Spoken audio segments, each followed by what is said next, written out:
So, greetings everyone, dear colleagues, dear partners. Good morning to everyone. We are starting our activity of the Green Reconstruction of Ukraine, the role of public procurement. And I think that today we're having a fantastic event where we will be able to hear and listen to the unique speakers, join the discussions, be able to hear the opinions of experts who were developing international standards. Therefore, I'm extremely happy to see you all, and I'm happy to start today's event. And as always, I would like to brief you about the plan of this event, about the timing, so that you can have some idea.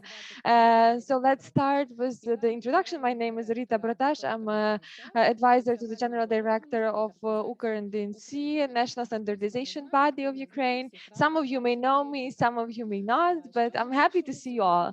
And regarding today's event, we started a little bit was a little delay at 11:09.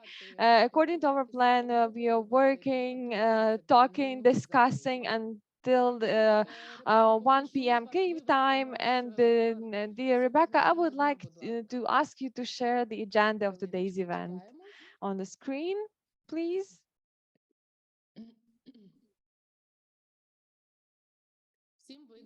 I hope you can all see it now. And here you don't have Kyiv time, just don't look this difference for now. We decided to show this plan, display it in English as respect to our foreign colleagues. So first part would be the introduction words, and as always, our event will be started and opened by Alexander Pankov.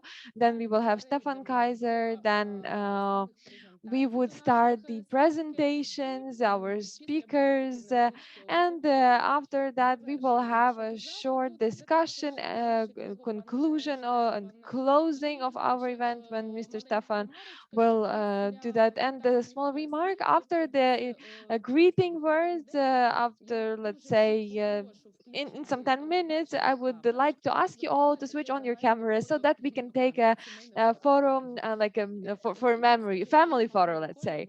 And I will give you a sign and you can switch on your cameras. Thank you very much in advance. So I will present you all. You will all have time to prepare. I am responsible for presenting all your presentations, for sharing them. So the speaker starts, I will switch on the presentation and you will just tell me next slide. This is just organizational part so that everyone understands how we work.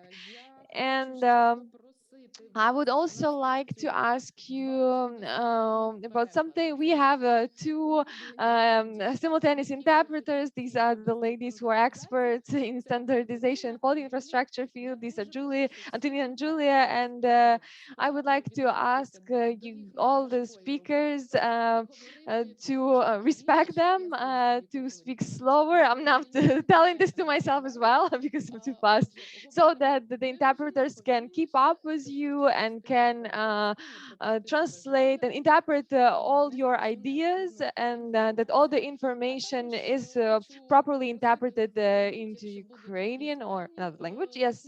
So I would like to ask you, in case that we have some technical problems, because this can happen, please treat that with patience. We have a team of experts and specialists helping to have this event go smooth. And I'm thankful to our fantastic partners, UNIDO project, to all the team that is working 24/7 to provide that all our activities, our speakers, that everything, like all the dreams come and become the reality. And we are thankful to UNIDO team for supporting us. I'm thankful to each of you personally, and I know that Mr. Stefan is heading all this. Thank you very much for it. And my favorite partner, the territory of Ukraine, is Pavlo Ladetsky. Thank you very much, Pavlo, that you are in touch 24/7, and we can do all these great things for Ukraine. So let's move to our first part, and I am happy and with great respect, I would like to give floor to the opening of this event to Mr. Alexander Pankov, who is the director of the Department of Technical Regulation of the Ministry of Economy of Ukraine. Please, Mr. Pankov, we would be happy to hear you. Thank you very much. Dear participants, I'm happy to meet you in the framework of participation in this very important event that's concentrated on the topics of the role of standards. In introduction of the sustainable development strategy of Ukraine and procurement. I would like to express gratitude to the organizers for inviting me to participate in this event, for your participation and active participation. Ukraine keeps on moving actively towards EU integration, development, and sustainable development. And participation of Ukraine in such event is very important. Such Standards define the quality of products and services that influence sustainable development and the environment. We're extremely thankful to the UNIDO organization for helping organize this event, and the UNIDO supports Ukraine in the context of development of national quality infrastructure, working closely with key international partners.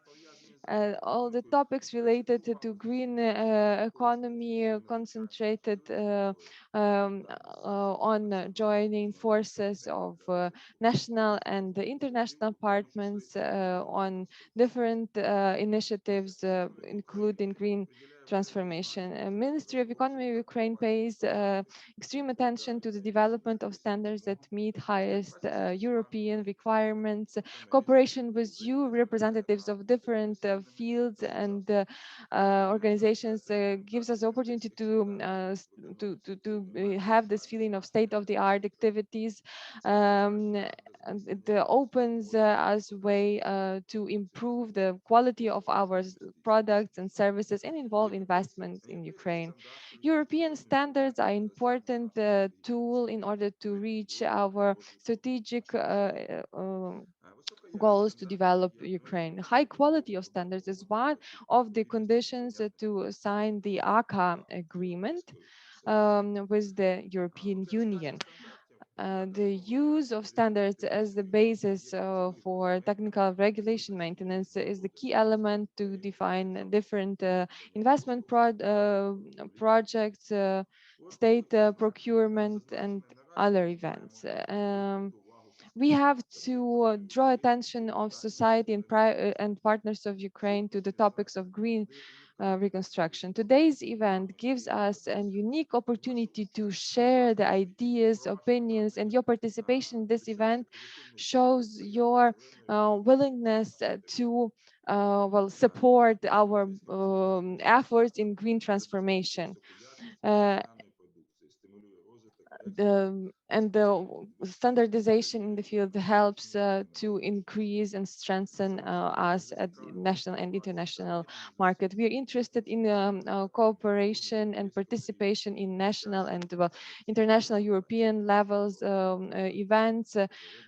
These are our tasks, and we're moving towards ACA and green transformation because Ukraine is a modern European country. And I would like to wish all the participants fruitful work today in the framework of this event. Thank you very much. Thank you very much, Mr. Pankov. Thank you to the Ministry of Economy for the speech that you encourage us and in our activities. Next would be dear Stefan Kaiser. I see that you are here with us, and while Mr. Kaiser is getting ready for his speech, I will say a few words. But Mr. Stefan, he's the head of the Department of Standards and the Quality Infrastructure of UNIDO in the Department of Trade, Investments and Innovation in headquarters of UNIDO in Vienna. Our dear Stefan is heading the department related to the development of the potential development of trade. Dear Stefan, please, it's your floor now. Rita, many thanks. Nice to see you again. So good morning, everyone. I'm very happy that we indeed are back again together for this second webinar today. So dear Ukrainian and international partners, dear Alexander Panko and your team from the Ministry of Economy, dear ladies and gentlemen. It is a great pleasure for me to welcome you to this second workshop organized in cooperation with the Ministry of Economy, the Ukrainian standard body, and Sensenelec. I hope that you and your families are all safe after what might have been for some of you a difficult night. For today's webinar, I'm particularly pleased to see the continued strong participation of several key ministries, like the Ministry of Development of Communities, Territories and Infrastructure, and the Ministry of Energy, international partners like the European Investment Bank, the European Bank for Reconstruction and Development, the UN Economic Commission for Europe, German GIZ, standard bodies like British Standard Institute, the Swedish Institute for Standards, European Union partners from the EU delegations to Ukraine, DG GROW, DG NEAR, Ukrainian and European private sector. As you know, UNIDO has been a development partner of Ukraine in the area of trade, quality and standards for many years, and we have now expanded further this excellent collaboration following the outbreak of the armed conflict with the aim to support Ukraine's vision of a green reconstruction of the country. Well-defined reconstruction efforts can allow Ukraine to significantly reduce its carbon footprint, minimize potential climate impact, and increase energy and resource efficiency, thereby becoming a champion of such practices. At the same time, it can help Ukraine to align with the European Green Deal and subsequent European legislation as a part of Ukraine's EU accession efforts. To achieve this goal, UNIDO has joined forces with the Ministry of Economy and you as the international partners to support the development of a national guiding framework of standards and technical regulations that can facilitate the adoption and implementation of sustainability standards and their translation into technical regulations as a basis for green reconstruction. On 13 June, together with Ministry of Economy and UAS, we convened the first event to inform the development of such a framework and had the opportunity to initiate our joint discussion on the role of standards and technical regulations for the green reconstruction of Ukraine. On that occasion, we had more than 120 participants from international, European, national organizations, such as the EU Commission, DG GROW and DG NEAR, UNECE, BSI, GIZ, DEAN, German DEAN, PTB, and so on. Today, we will explore the role that standards play in embedding sustainability considerations into Ukraine's public procurement policies and practices. Government's public procurement is the biggest buyer or client in any country and therefore has an extraordinary convening power.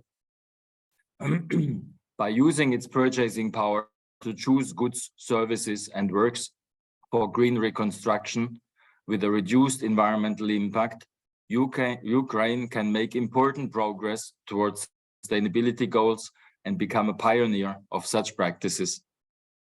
Ukraine's standard and technical regulations are key to determine what counts as green and codifying sustainability principles, thus guiding the decision-making process in public procurement.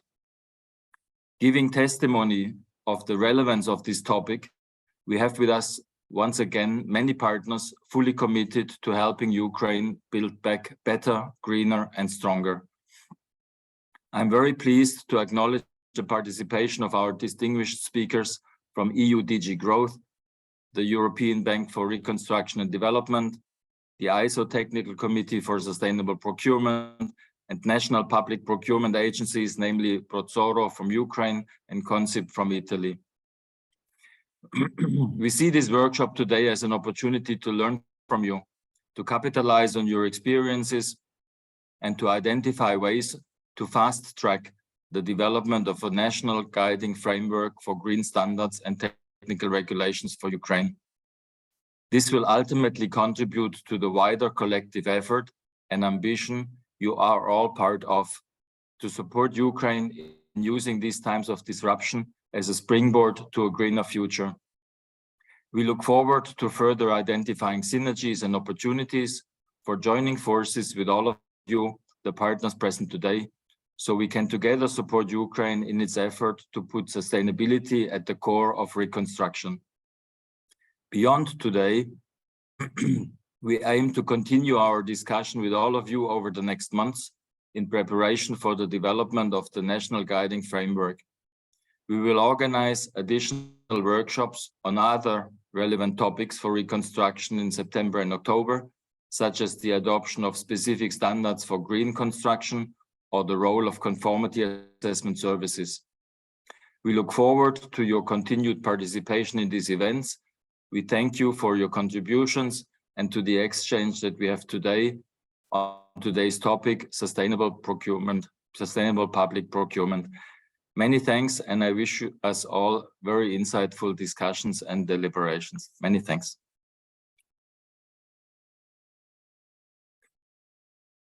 Дякую, пане Штефане. Дякую, Thank you, dear Stefan. Thank you for being with us. Thank you for supporting Ukraine, and especially the green reconstruction of Ukraine, that you see this mission, strategy, and we are very happy to have such great partners as you are. Thank you so much, dear Mr. Stefan. So the first part, our introduction part is over, and we will now go to the main part of our workshop, to the presentations of our speakers. But before this, if you remember, I just would like to ask you to make a photo, like a family photo.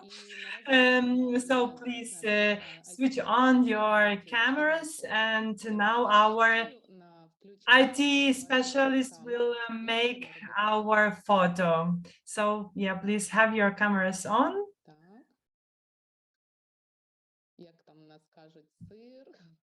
Cheese, as we usually say. Yeah, let's smile.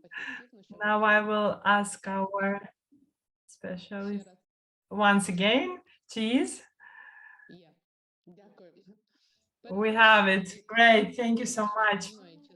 So let's now switch to, there is some background noise. If you do not talk, please turn off your microphone. So with a great honor, I would like to present to you our first speaker, Mr. Jose Augusto. So while Mr. Jose is getting ready to start his presentation, I would like to say a few words about this special person. May I just read, because I cannot learn it by heart, that Mr. Jose is the engineer, master in engineering and expert in quality infrastructure, management system, risk management and sustainable development, with experience of more than 35 years. So Mr. Jose participated in the development of the standard ISO 2400 as the head of the Brazilian delegation, as well. So also Mr. Jose is the consultant of UNIDO, USA, GIZ, UNED, the World Bank projects. Also participated with in the projects dedicated to quality and sustainability in Latin America countries, in Mozambique, in Great Britain, in Germany, and the USA. So we do understand the opportunity that we have now to listen to such a great, fantastic speaker. And we are, let's say, now able to hear the source, the person who did a lot in this area. So we are very glad to see you, to hear you today. So we will now share the screen and we will see your presentation on it. And we are passing the floor to you, Mr. Jose. Just a second, the presentation now will be shared. Thank you very much, Antonina, for your generous words. It's a pleasure and an honor to be here. So I thank you very much, Unido, to this opportunity to share some thoughts about sustainable public procurement. Can you put the slides on presentation mode, please? Gets wider. Зараз секундочку, да, ми намагаємося. Yeah, sure, just a second. Yeah. We will, yes. This presentation is not so obedient to us. Just a second, yeah. We will try to change it.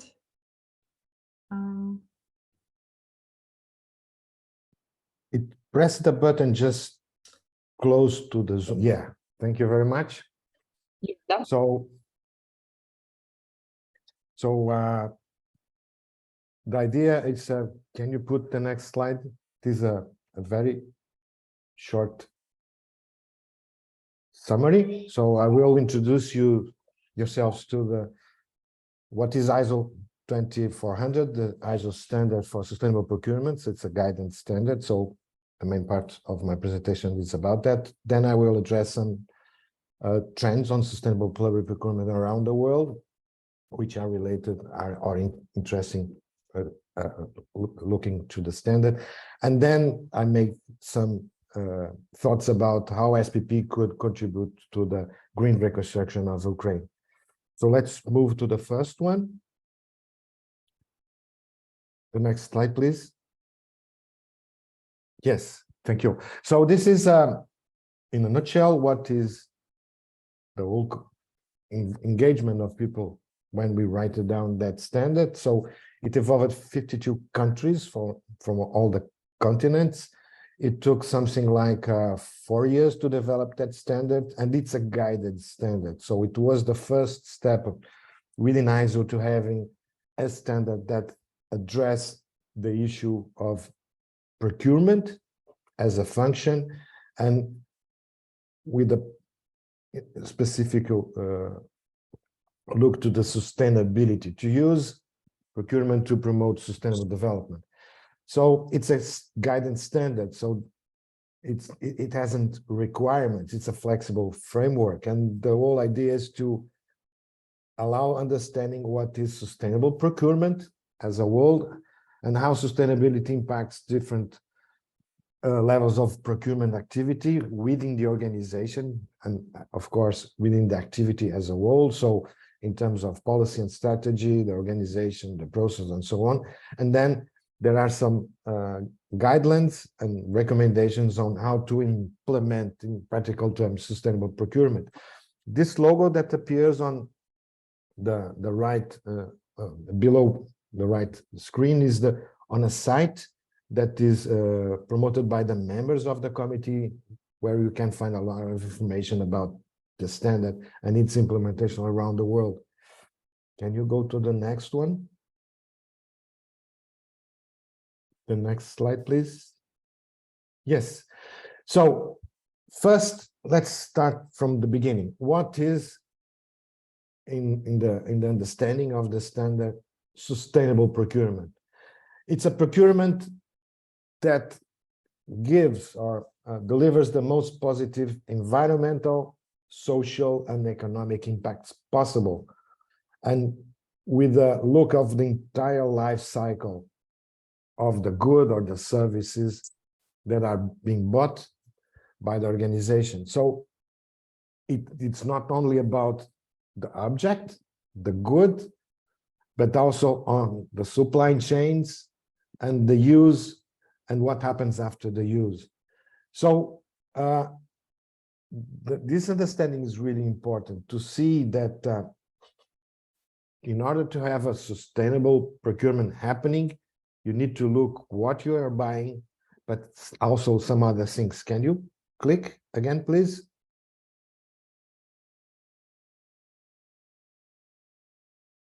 Click on the slide, please. Oh, something happened. It's missing something in the PowerPoint. You converted to PDF?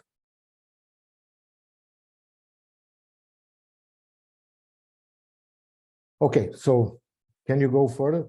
The next slide, please. Let's try to. So what makes a purchase? Please go back one. What makes a, can you go back one, please? Yes. So what makes a purchase be more sustainable? It's three things. The first one is what you buy, the good in itself, the object as we call it. The second one is from whom you buy, the supplier. And the third one is how you do the purchasing. How do you buy? So in all of these, let's say, levels or spheres, you can have impacts on sustainability. So it's not about just buying a sustainable product, because even that concept is tricky. What we should talk about is a more sustainable product, but also from whom you buy, which is related to the process of producing the good or delivering the services, and all the supply chain that is involved in that. And the third element is the way you buy, because, and this is particularly important on public procurement, you can establish some rules that could impede the participation, potential participation of some potential suppliers, such as MSMEs and so on. So these are the three things that are addressed in the standard: what you buy, how do you buy, and from whom you buy. Then you can go to the next one, and I will try to. Yes. So the standard essentially has four main chapters that cover all the content. So the first one is the fundamentals, in which there are set the principles of sustainable procurement. Some critical issues are mentioned, such as looking and managing sustainability risks, the risks of and the potential impacts of the purchase and the use of the purchase, the need to make a due diligence in the supply chain in order to ensure that the potential negative effects are treated, how critical is to set priorities, and this is really important in the things we're going to talk here, and avoiding complicity, etc. Then we highlight the importance of sustainable procurement being aligned and integrated with the organizational goals. Many organizations today have a sustainability policy, sustainability strategy. So it's important that the Sustainable Procurement Initiative is well aligned with that, in which it can derive goals and targets to met.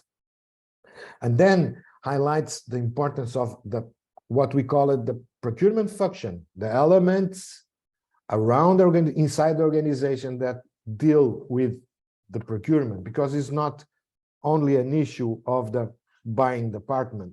It involves the people who identify the needs, ask for the things, and the buyers and the people which going to use it, and so on. So it's several elements that could be summarizing in governance, people, priorities, and mechanisms to improve the process. And one of the key elements here are the stakeholders, and one of the most important stakeholders in here is the supply chains, all the suppliers and the suppliers of the suppliers. So this part of the standard addresses how you manage and how you conceive the process in order to ensure that you have an effective sustainable procurement process.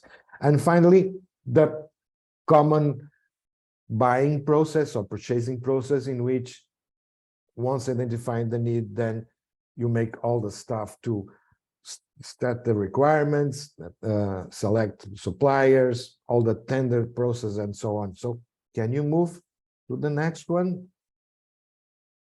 please?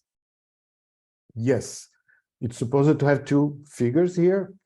The first one is like a puzzle in which all the elements which are critical in terms of the organization is appear there. So it's again, governance, people, monitoring and performance improvement, prioritization, and stakeholders engagement. And then on the right, we should be seeing what we call it the Dutch wheel, because where the Dutch suggested the figure, which is a circle, which described the procurement process, which start with planning, then the definition of the criteria for the product or the services, which is one of the first elements in which standards and regulation are critical. Then you establish the sustainability aspects of supplier selection until you reach the point of awarding a contract to the best supplier, the best tender. And then you have the phase of contract management, in which we ensure that all the things we were supposed to buy are properly used, the contract is well implemented, and so on. And then you learn from the lessons from them and review all the process. Can you go to the next one, please? Yes. So again, I mentioned that in the procurement process, one of the key elements is to define what is called or referred as sustainability requirements. And this encompasses risks, the policy of the organization, in this case, the policy of the government, and analysis of the market. But what is important is to understand that product criteria definition usually is addressed in the object's technical specs. Sometimes in contract, there are also requirements, particularly on services, and requirements for the suppliers, which many times comes from previous process of qualification or pre-qualification, and that deals with technical competence qualification and so on. So references to establish this procurement criteria definition, of course, are standards and regulation. Sometimes eco-labeling criteria are useful source of inspiration. This is a strong trend around the world. Certification and also other kind of third-party verifications, such as carbon footprints, water footprints, environmental product declarations, and so on. There are technical tools that provide information in order to have good sustainable procurement criteria definitions. Can you go to the next one? So that was in a nutshell the concept of the standard policy, the organization, how you organize the function, and then how we implement the process. Now, finally, we have some figures, and I want to share with you some important results, in my view, of the last survey that UNEP has made on sustainable public procurement around the world. So some key issues on sustainable public procurement. First one, good procurement is sustainable procurement. Sustainable procurement is not a buzzword, is not a fashion theme, but good procurement is sustainable procurement. And one of the best ways to implement public policies is through sustainable public procurement, particularly those public policies targeting on sustainable issues. So, as already mentioned, being the government is one of the biggest buyers in the world, makes all sense to have this functioning, making leverage in that direction. Finally, to allow and achieve that target, it's very important to have leadership, and that is usually addressed or achieved through having a national sustainable public procurement policy. Then you need to support the delivery, enabling delivery, giving support and assistance to all the elements, the peoples within the procurement function, and also suppliers and so on. Having tools to support implementation and monitoring results and outcomes. Looking what has happening in the last years, the main environmental issues that are being addressed in all over the world in SPP are those ones. And I like here climate change mitigation, waste minimization, sustainable use of natural resources. So these are the most frequent issues that are being addressed on SPP. Can you go to the next one, please? Hopefully we have a figure. Yes. So when we're talking about what are the biggest obstacles, the strongest barriers seen by practitioners on SPP, one is the first one, the perception that sustainable products and or services are more expensive, and that doesn't match the reality, but is a feeling that many people have. And actually, the most successful initiative on SPP shows that sustainable solutions give more value for money, and at the end, considering all the costs, results usually in less expensive, let's say, solutions. Others are mentioned as the lack of mandatory sustainable procurement rules and the lack of strong political and organizational leadership. I wish to highlight this too. Also, many times the national public procurement legislation creates some obstacles on the use of SPP, on the implementation of SPP. We faced that in Brazil, let's say, some years ago, in which the rules there, which try to ensure competition, sometimes prevents the use of some tools that allow to award the best solution. So that should be taken carefully into account, the regulatory framework that helps to implement the SPP and the need of leadership and strong political commitment to the process in itself. Can you go to the next one?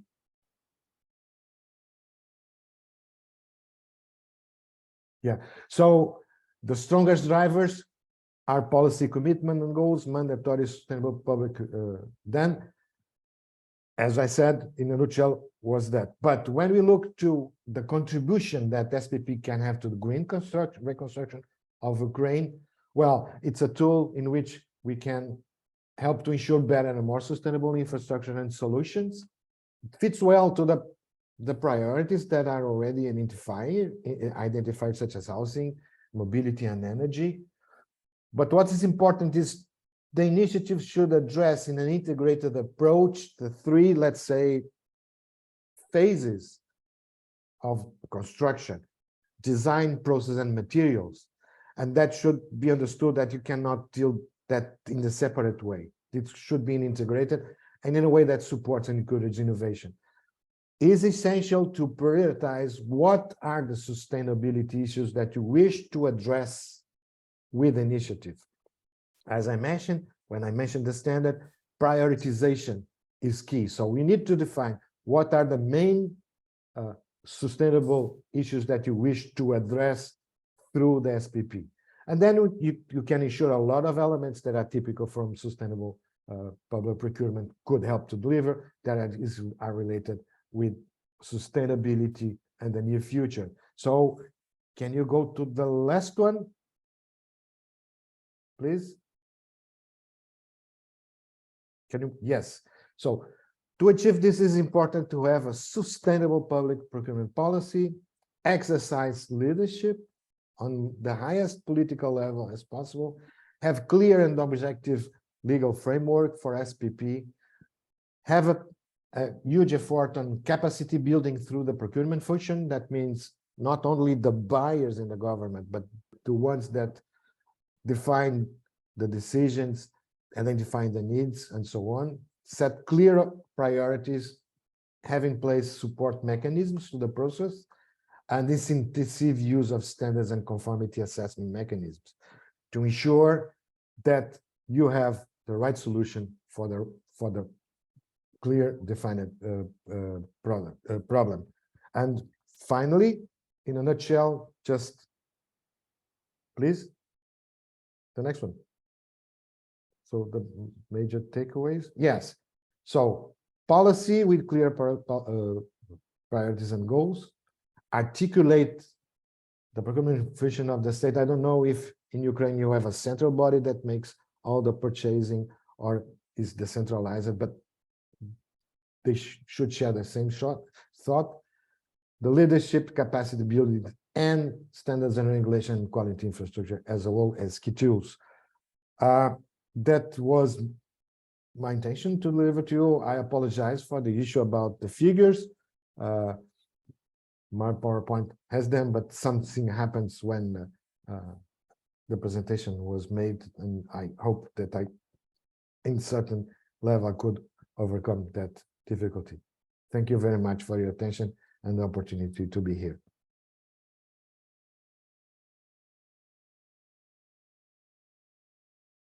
Дякую, дуже дякую, пане Thank Жозе. you so much, dear I'm sorry for these technical issues in the presentation. Unfortunately, we couldn't do it like fix it immediately. That some information wasn't visible, but we really liked your presentation. The information was extremely useful and necessary for us.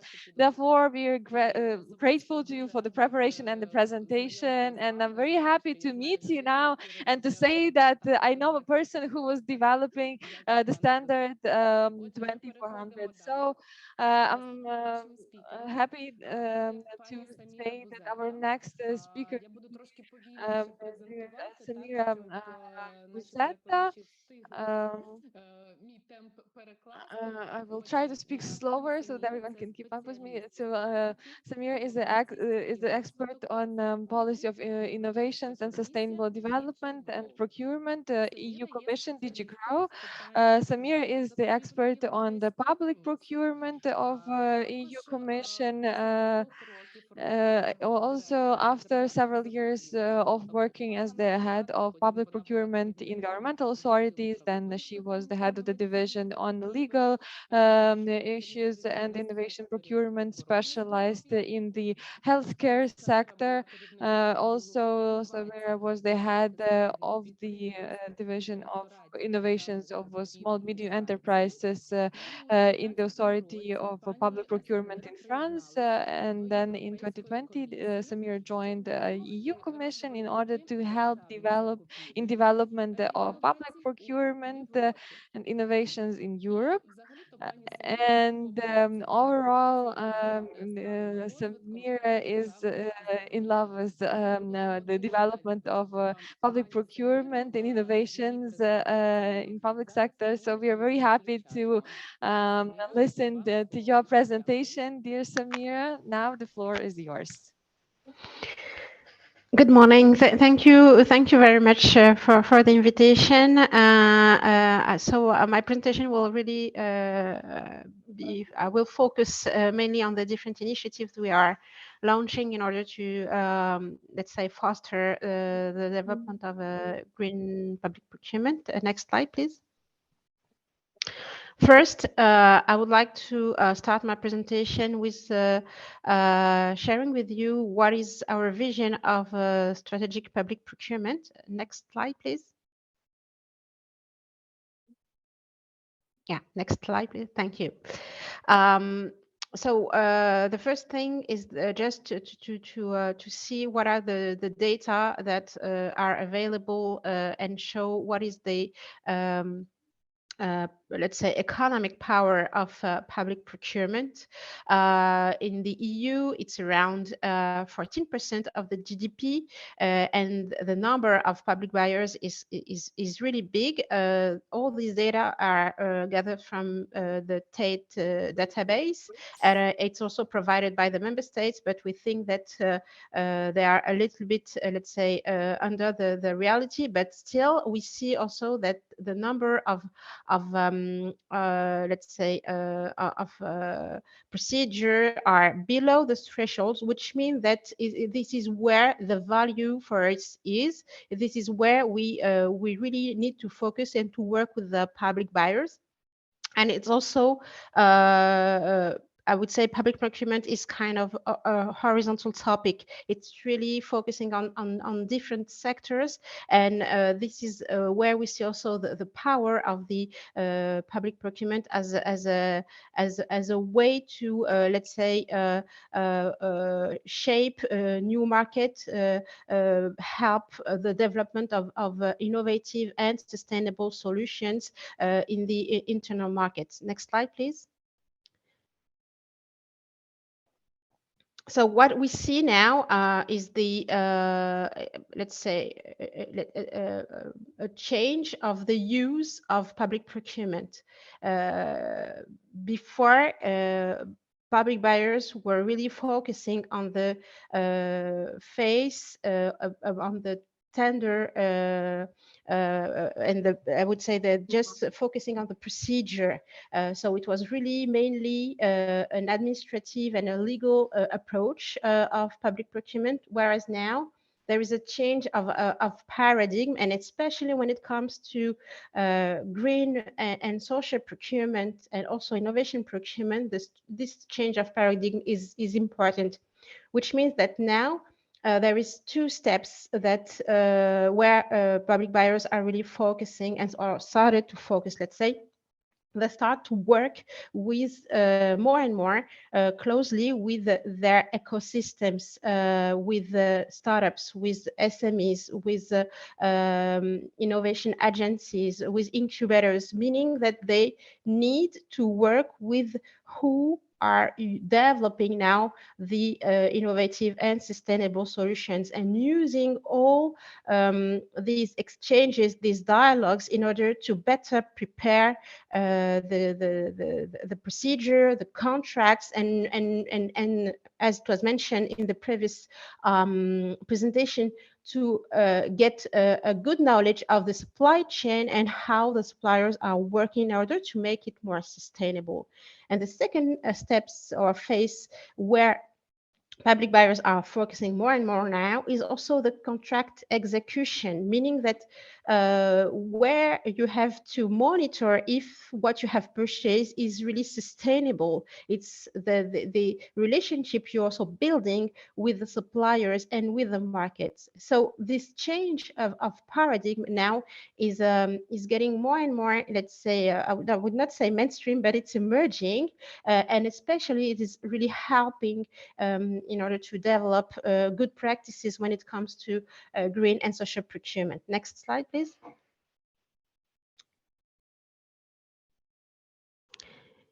So this is where we see that strategic procurement, which means green, innovation, social procurement, but also all the work for the on the supply chain, on work also on social responsibility, meaning that you use public procurement in a more responsible way, has to be, let's say, put in balance with all the principles which are in the public procurement regulation. And this is where strategic procurement is key. It means that you have to comply with the regulatory framework, but you also and more have to use public procurement in a more strategic way. So it's the paradigm I was presenting just previously is also let's say framed by this regulatory framework, and it's a matter of balance. Next slide, please.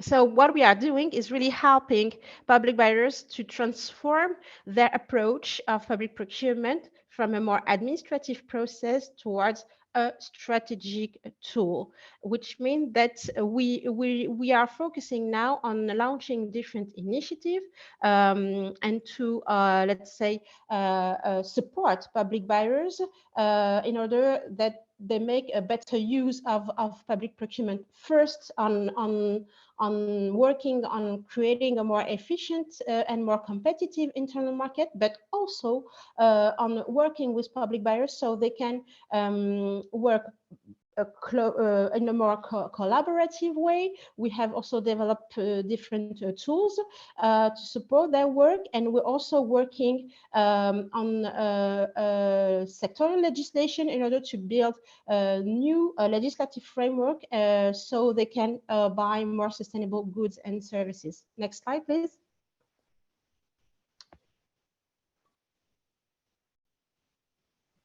So I will just present shortly the different initiatives that we are carrying out now. The first one is supporting public buyers so they can work in a more collaborative way, and so supporting the creation of communities of public buyers. Next slide, please. And to do this, we have two, let's say, big initiatives. The first one is the big buyers working together. The idea that we had behind, and this project started about 4 years ago, is that all public buyers across Europe are facing the same challenges. They have more and more procurement projects, but the market is not, let's say, delivering the solutions which are really answering these challenges or this problem. And so to make public buyers working together around their ultimate needs, engaging collectively into a dialogue with the market, the idea behind is really to make first public buyers growing together, getting more knowledge together, but also engaging with the market to show that, to give a signal to the market that the market should invest in the development of the solutions which are sustainable and also answering their needs. We started 4 years ago only with 3 working groups, focusing on sustainable issues. One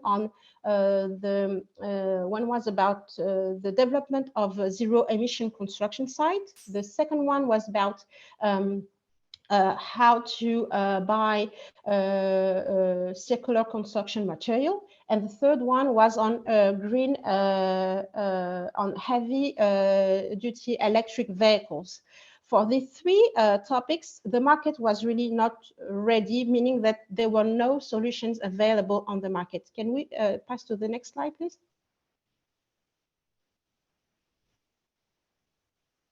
So they were working on this problem that, for example, the zero emission construction site, when the city of Oslo started to see how they can transform their construction site in a more zero emission one, they discovered that on the market there were no machinery available to be procured. So it was a real problem, and they started really to work together in order to transform it into a challenge and to connect with the market.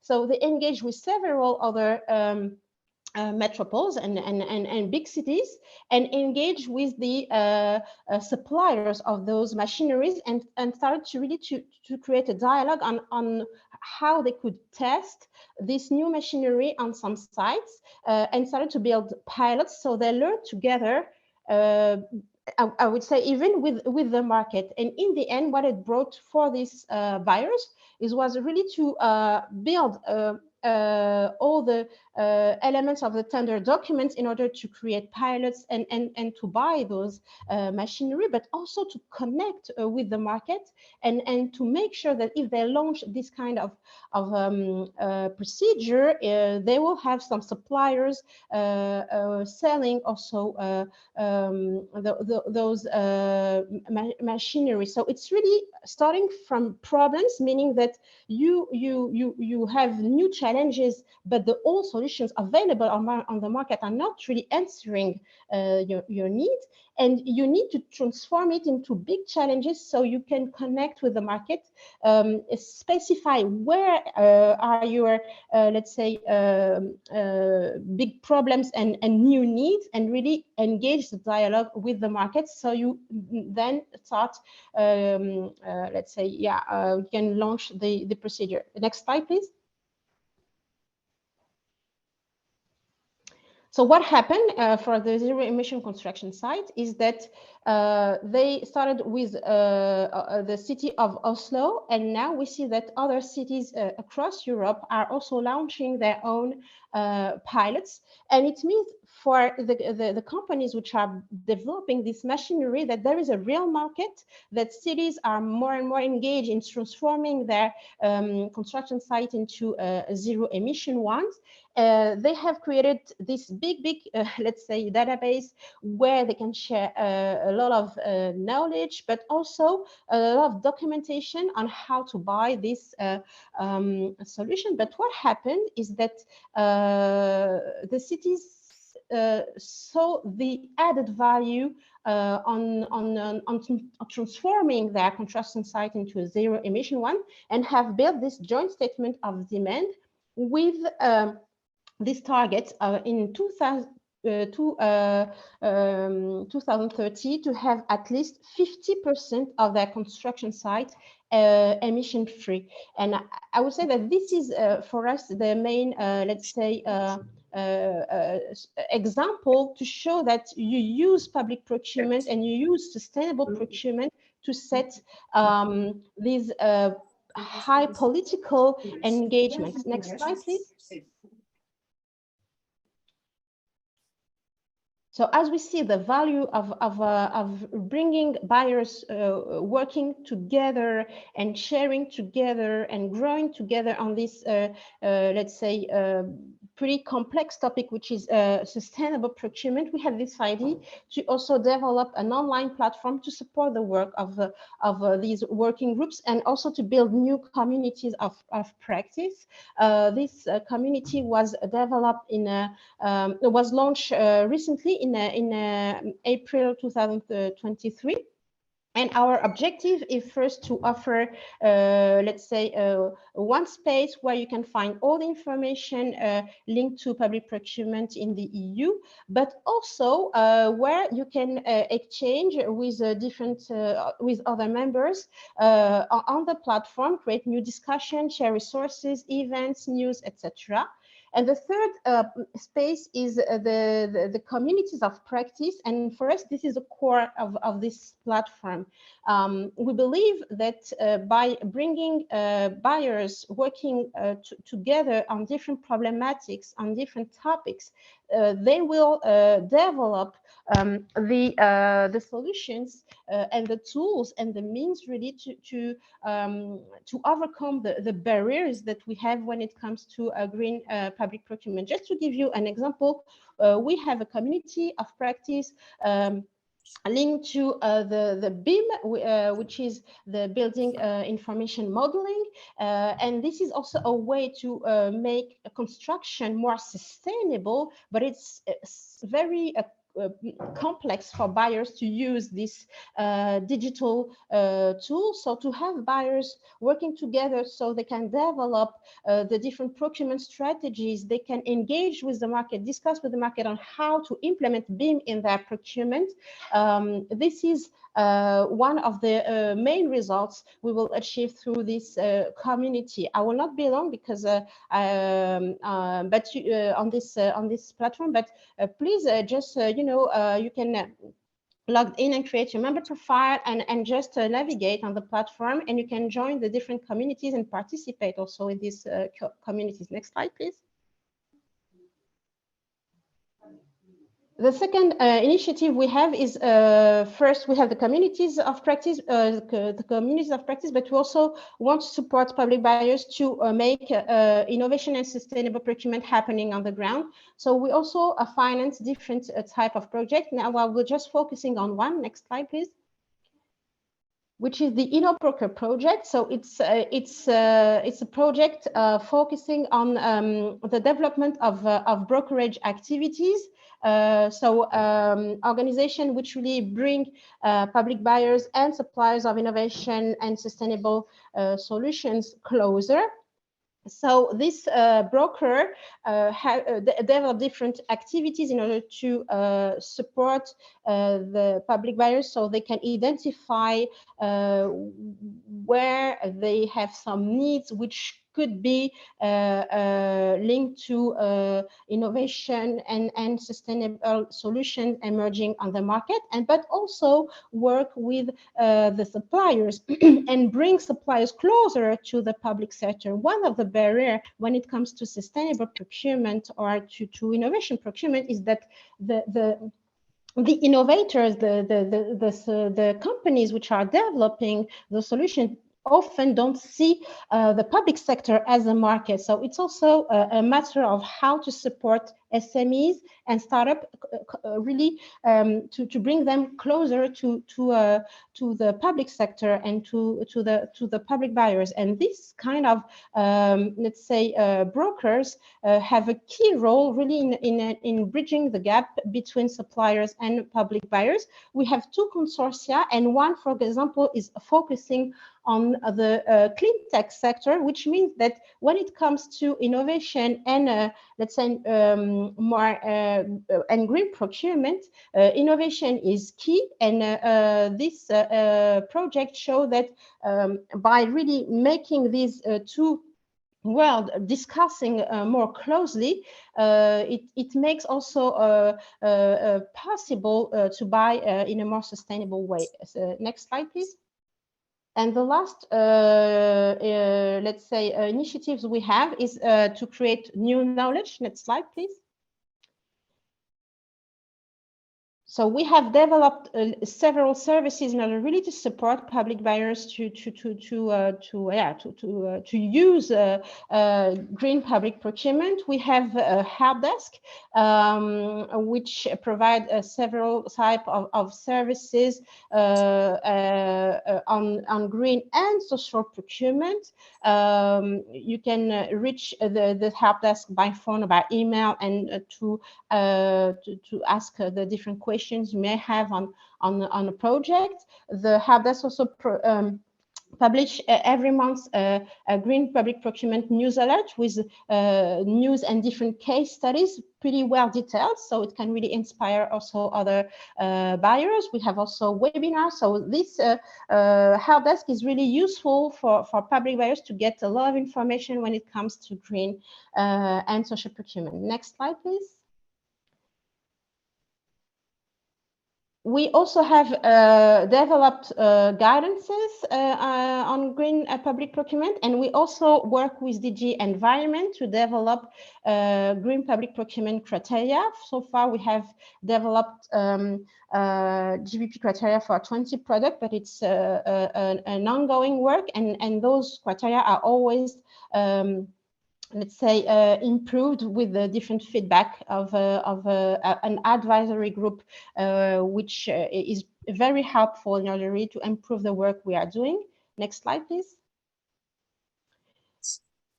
On the social procurement, we have also published a guidance on social procurement. We also have organized different webinars and on the different topics on social procurement, which are available on our YouTube channel. So we try also to let's say bring closer to buyers good cases, very detailed, and provide really the good level of information. Next slide, please. And so also linked to innovation and sustainable procurement, we have developed leaflets. One, for example, on the innovation partnership, which is a very, very detailed leaflet with all the steps if you want to carry out a successful innovation partnership. We also developed two brochures on the topic of startups, one for startups on how they can work with the public sector, another one for public buyers on how to engage with startups and to make that their public procurement project are fitting for startups. Next slide, please.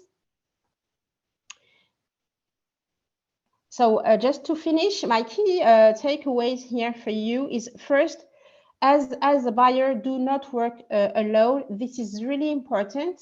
The collaboration between public buyers and especially across Europe is key. It really helps buyers to overcome the different barriers they are facing when it comes to green and social procurement. But also a second type of collaboration is key. It's the collaboration with the market and the different ecosystems.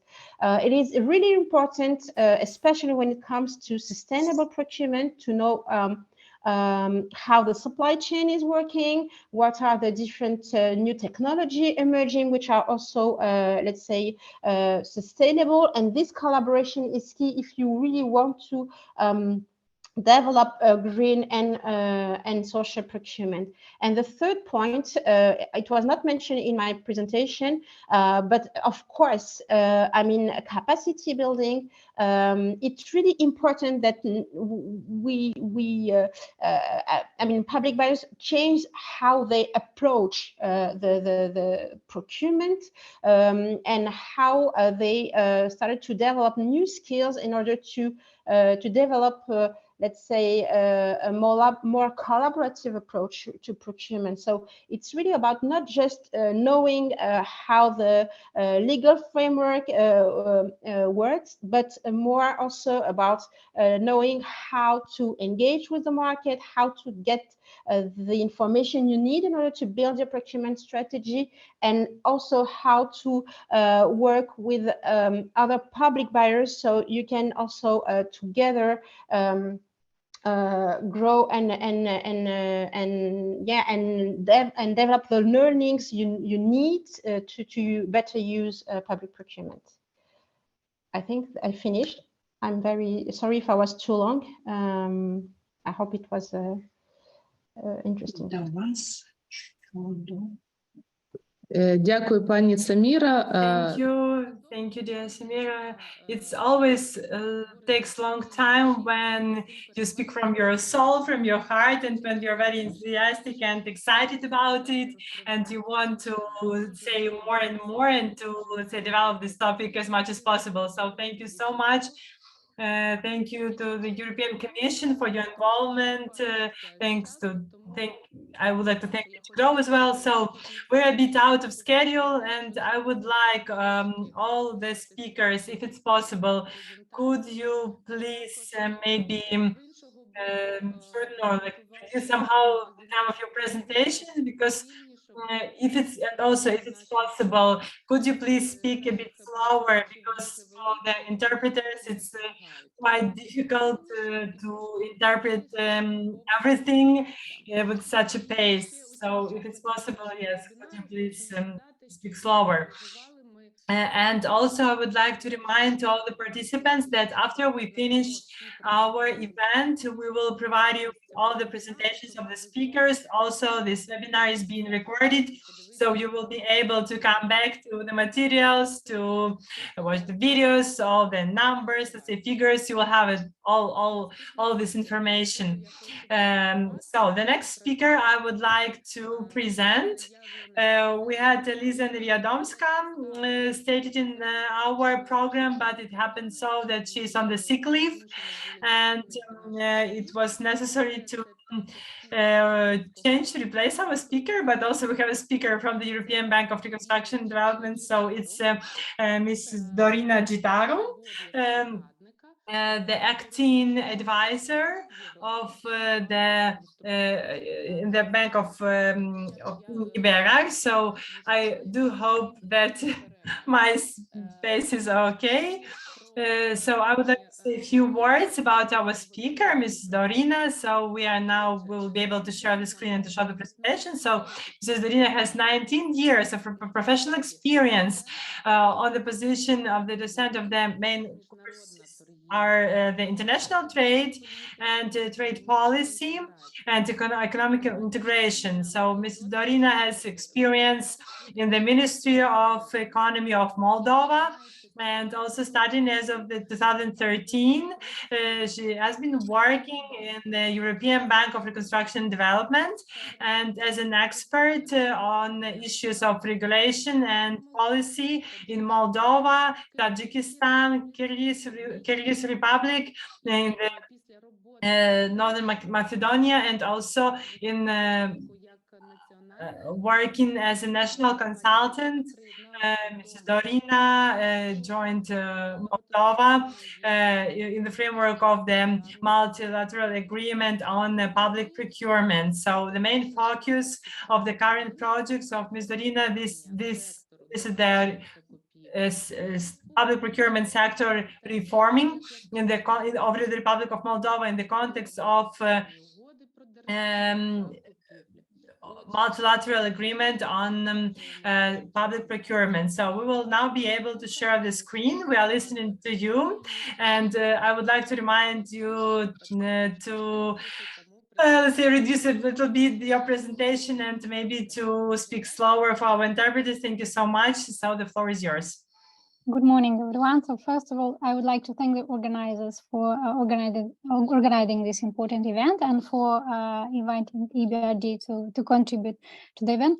I will try to be as short as possible. Next slide, please. So yeah, EBRD has a long experience in supporting the next slide, please. In supporting countries of operation in implementing public procurement reform.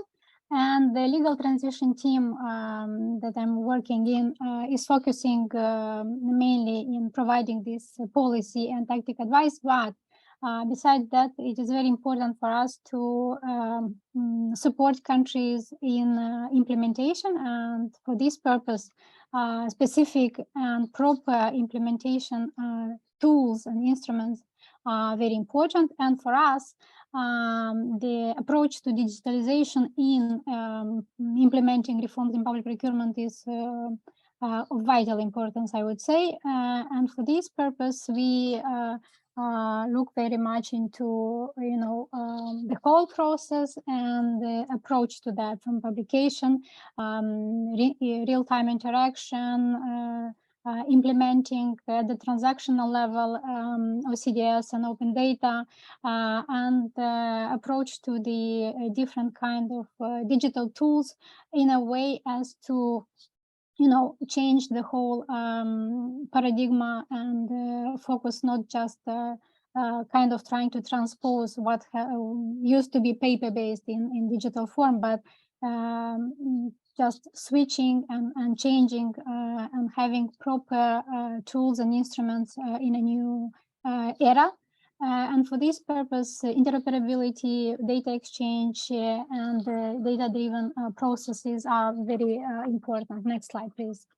And what Samira was saying, that not focusing only on the procurement process as such, but having into account and having in mind the planning and preparation phase up to contract implementation. This is what we tackle, and while providing support also to Prozoro and Prozoro implementation, a very important aspect was on focusing and implementing open data, and not forgetting about OCDS and the importance of OCDS API that brings a lot of opportunities and opens the windows for wide participation and interoperability and using efficient implementation of all kinds of instruments by different stakeholders, which is very, very important. And obviously providing data-driven tools and services for both from the user perspective and contracting authorities and civil society and so on and so forth. I'm sure that Natalia, next speaker, will be speaking much more about that, but I will try to be as brief as possible. Next slide, please. And as I was mentioning, so Prozoro indeed is an example of OCDS open data-based digital tool. And the open API obviously facilitated the interoperability and building around it a lot of other instruments and tools that provide for data-driven decision-making for different kind of institutions and different kind of stakeholders and users. Next slide, please. Speaking about the the key Prozoro innovations, I would just highlight them. Of course, we have the whistleblowing on corruption. We have the CDS Explorer open analytical tool. We have the Dozora red flags for compliance monitoring, online ex-ante monitoring for government monitoring units. We have business intelligence for that give the opportunity of market analysis for the suppliers. We have best practice index for public sector buyers. We have the efficient implementation of strategic centralized procurement, and last but not least, digital green procurement toolkit that I will highlight a bit more in my presentation. Next slide, please. Here shortly, I would want to highlight the bank's initiative on the green cities. So it was launched since 2016, and the European Bank for Reconstruction and Development is focusing on four major priorities when implementing and supporting the green cities initiative in its countries of operation. So first of all, we have the Green City Action Plan, which is focusing on assessing and prioritizing the environmental challenges in different cities, and based on specific indicators, obviously tailored action plans are developed in order to tackle these challenges in corresponding cities. Next one, we have the green infrastructure investment that facilitates and stimulates public and private green investment in water, in urban transport, in district energy, energy efficiency in buildings, renewable energy, solid waste, and climate resilience. Then we have green finance that provides green finance for locally delivered projects.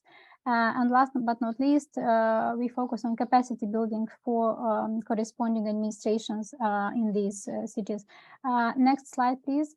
Skip the next one and go to the following in a row. Just two, yes, next. Yeah, now I would like to speak in slightly more details about the green initiatives provided and supported by BRD in Ukraine. So the so-called Prozoro Bulb project, as obviously the investment and the opportunities provided by improving energy efficiency are the one that first of all, the one that offer the best results in a relatively short period of time, and also would aim at providing the best outcomes at the local and national level. So this is obviously focusing on street lighting, building lighting, air conditioning, transport, and for that purpose, next slide, please. And for that purpose, so under the BRD DC, we aimed at supporting so-called Prozoro digital tenders and contract management for municipal street lighting energy efficiency saving contracts. So in short, ESCO. This initiative and this project request was generated by previous experience that is not obviously only specific to Ukraine, but to the majority of transition countries where we had poor energy efficiency in public sector. That's why the need of such kind of project arose. And basically the main objective was to increase the efficiency with the help of innovative online evaluation tools used for ESCO tendering and monitoring. And for this purpose, what was developed is ESCO tender, which comprises a new type of auction, a multivariable auction that provides online evaluation tools for investment projects, payout schedule, that is based upon such variables as guaranteed saving schedules, saving sharing proportion, and contract duration. And this tool was piloted in back to 2017, and then further adjustment and the data-driven ESCO contract implementation monitoring tools were added in 2021. And the main results of this project were streamlined and comprehensive legal and regulatory framework to promote energy efficiency in public buildings was developed, and the pilot demonstrated that the energy and cost savings are real, and also they are efficiently measured and could be, very visible and a proof and an example for others to use them and to increase the energy efficiency. Next slide, please.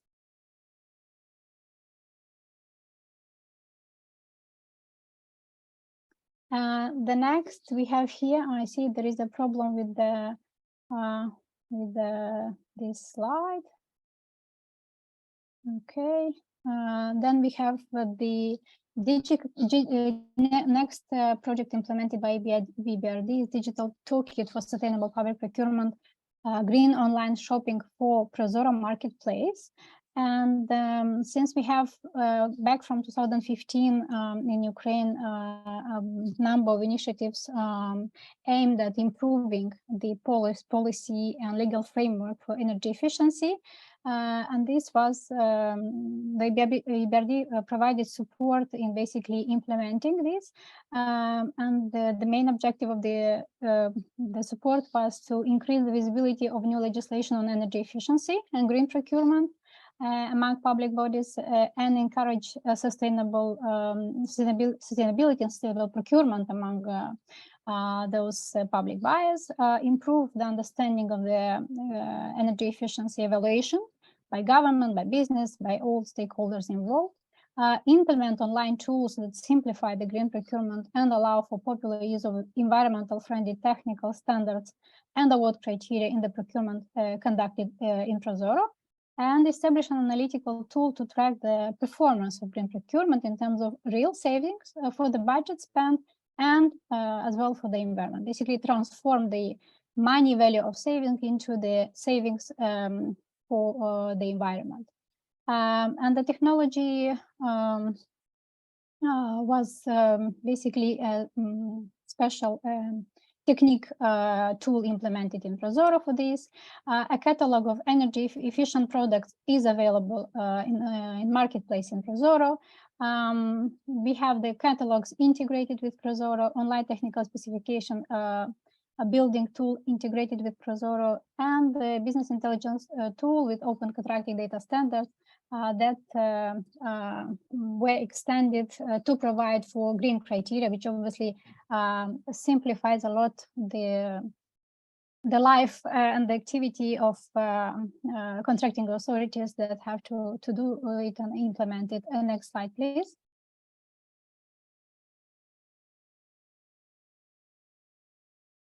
Yeah, this in short the outcomes. So the EEC standards and related eco-labels and output specifications for goods and services are embedded in central purchasing electronic public tenders in Prozoro procurement platform. I'm really sorry. I'm really sorry. Could you please speak a little bit slower, because it's really impossible to interpret. Okay. I'm really sorry. Yeah, but it's okay. Okay. I will try. Yeah, I wanted to save time, but understand information. Okay. Sorry. I will try to do it slow. Okay. Prozoro Green Marketplace is accessible for all 40,000 public sector buyers.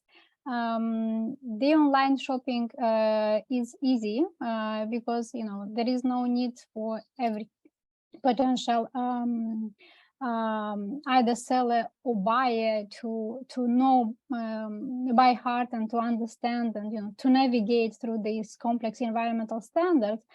But it is enough for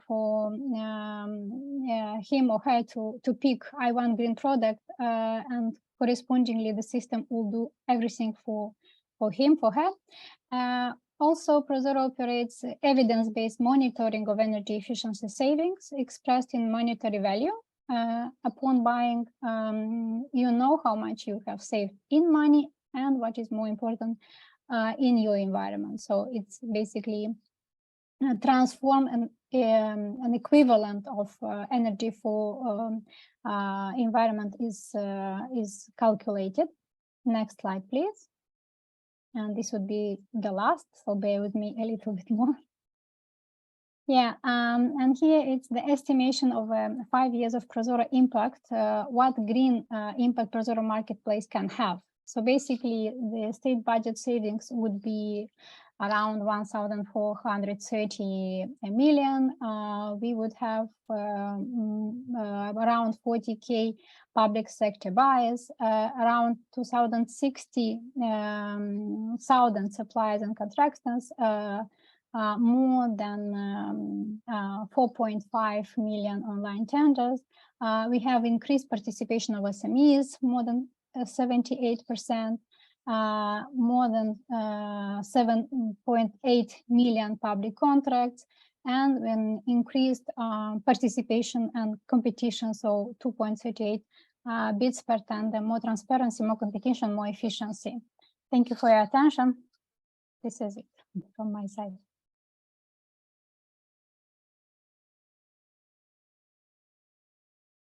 Дякую, дуже дякую, пані Доріна.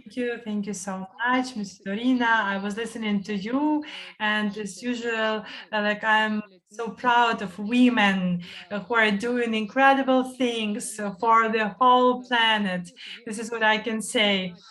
Those women that really have mission to change this world, having such a great analytical skills, those women who do such things that we are proud of. So we are really very grateful for your work, for your mission, and the fact that you are doing our life better, and for increasing the quality standards for our lives. So thank you so much. We have 3 speakers more. We have quite limited time, but we need to listen to everyone. We need to get all the information. That's why we're going now to the next speaker. I would like to pass the floor now to Ms. Natalia Shimko, Deputy Director of Prozoro. So it's a logical, let's say, next step. We're moving now towards Prozoro. A few words about Natalia. During 20 years, Natalia has been working for the Ministry of Economy in the area of state of public procurement, and during this time, Natalia participated actively in the formation and implementation of the state policy in this area. She used to be the Deputy Director of the Department of Regulation of Public Procurement, and also was the head of the Department of the Policy of Public Procurement. So Natalia participated in the negotiation process regarding Ukraine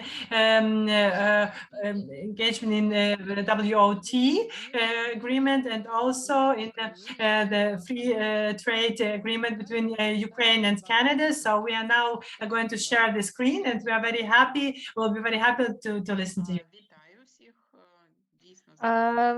Good morning, good afternoon, everyone. Yes, indeed, now I work in the state enterprise Prozoro, that is administering the government system of public procurement, and is responsible for how the electronic system shall work. Next slide, please. So indeed, 2022 for us became the year for the public procurement. It was a challenge for Ukraine overall, as you know, because before this full-scale invasion in our system, all the procurement in Ukraine, they had to go through a Prozoro, or they had to be like the information had to be published for such procurement. But after the full-scale invasion started, the government took the decision to took the decision that the rules for procurements that are valid in peaceful times would not be suitable for procurement in wartime. Therefore, at the beginning, the decision was taken that such procurement can take place outside ProZorro system and without all the tender procedures that were foreseen by the law of public procurement. But well, however, after several months, it became quite clear that the situation is not the same everywhere, and we can start returning the procurement procedures. And in June last year, the decision was taken about the partial comeback of procurement procedures, and in October the rules were adopted that are acting now during the martial law times that allow to carry out these procurements in the competitive way. Uh, the procurements that are now organized with our customers. And I would like to say that the system itself showed its stability, its sustainability, because there was no day that it stopped its activities, even despite the shootings, the attacks, energy supply problems, internet disruptions. We were doing everything that our system works even under these very difficult conditions. And for 2022, through the system, the information was published, and we had over 2.5 million of different procurements, out of which around the 35% were the competitive procurements. If we look at the amounts, at the sums, procurement.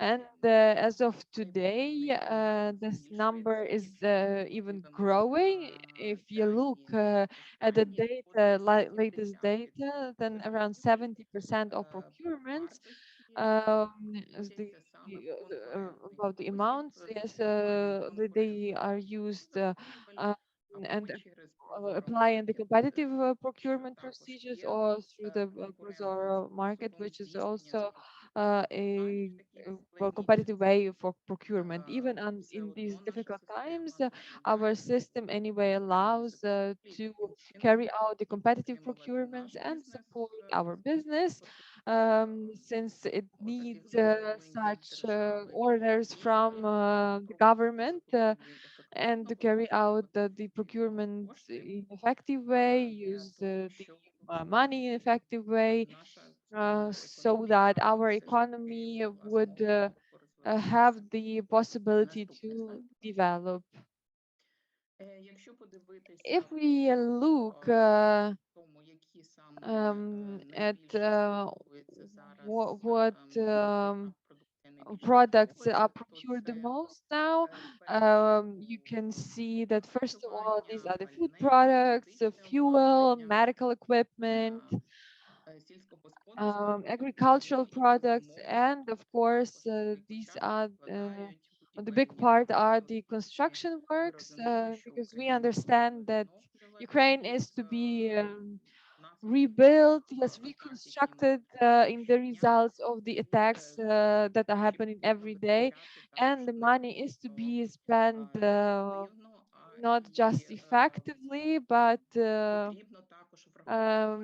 we shall take into account also the fact that if when we build something, when we rebuild something, then it's logical to use the approaches of sustainable procurements, energy efficiency, so that we build newer, more modern infrastructure for our citizens. And if we take a look at which instruments allow to use the sustainable procurement instruments in the ProZor system, that's the possibility to put in the technical specifications the conditions on that have the requirements on eco-friendliness, on energy efficiency, and in this way, the customers, the buyers have the right to require that such requirements are met through the technical regulations or technical standards. And also, it's implemented in the system to use the non-price criteria, since in the system the evaluation is happening directly in the procurement system, and the clients can set up such non-price criteria as environmental friendliness, energy efficiency, or support of social groups. So it's all now possible in Prozoro system. Besides that, we have implemented the possibility of procurement according to the life cycle. So the clients can include not only the price of the product procurement, but also the price of the expenses that they will have later on through the cycle of use of those products, and also their utilization. Um, and as Darina mentioned, we also have implemented the possibility of ESCO contracts signing. This is the separate procedure that allows the procurement activities on energy services. It's an extremely important tool for Ukraine, since many of the clients don't have their own finances to implement the energy efficiency activities or measures that are under their responsibility, and therefore the possibility of involvement of investments and the signing of such contracts is extremely important for Ukraine, especially now.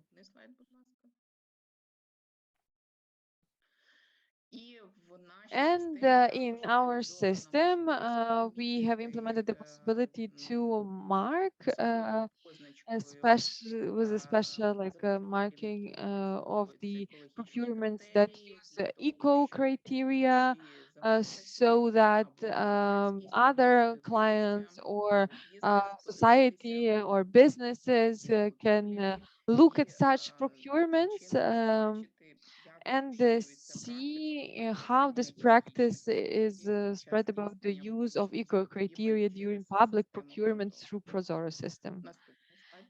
Next slide, please. And besides that, I would like to point out that we all know very well, understand very well, that the reconstruction of Ukraine will be happening not only for Ukraine funding, but it's expected that a lot of funding will be and is already coming from international partners, and we think that such procurement shall be done through in the transparent way, yes, prozoro way. So this would ensure the more effective use of the money and the higher trust to Ukraine on how Ukraine spends the money that is given by the international donors. Therefore, in our system, the World Bank has analyzed our system, and defined and pointed out what is still to be well improved in our functional part, so that the World Bank could use our system for procurement according to their rules. Now,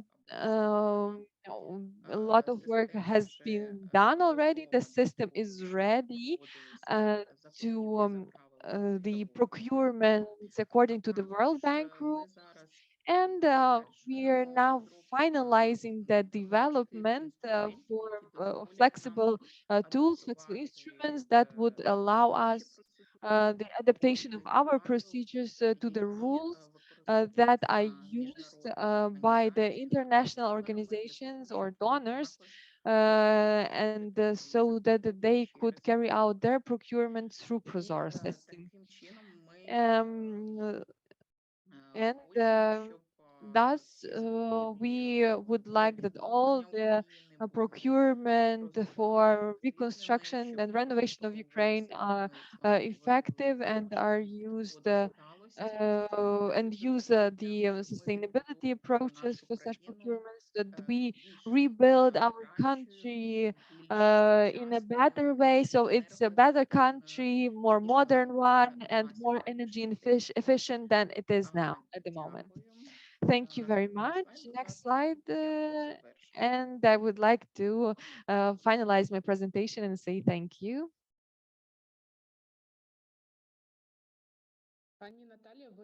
Завершили, так, презентацію, все вірно? So, dear Natalia, you have finalized your presentation. Yes. Thank you very much. Dear colleagues, dear participants, we have very little time left according to the planned agenda. We still have two speakers, and I would like to present the next speaker. This is Mr. Gianluigi Albano. He's the head of the division of CONSIP, National Central Procurement Body of Italy. He has PhD, and he's an expert in public procurement of the EU Commission, American Bank, and the UN.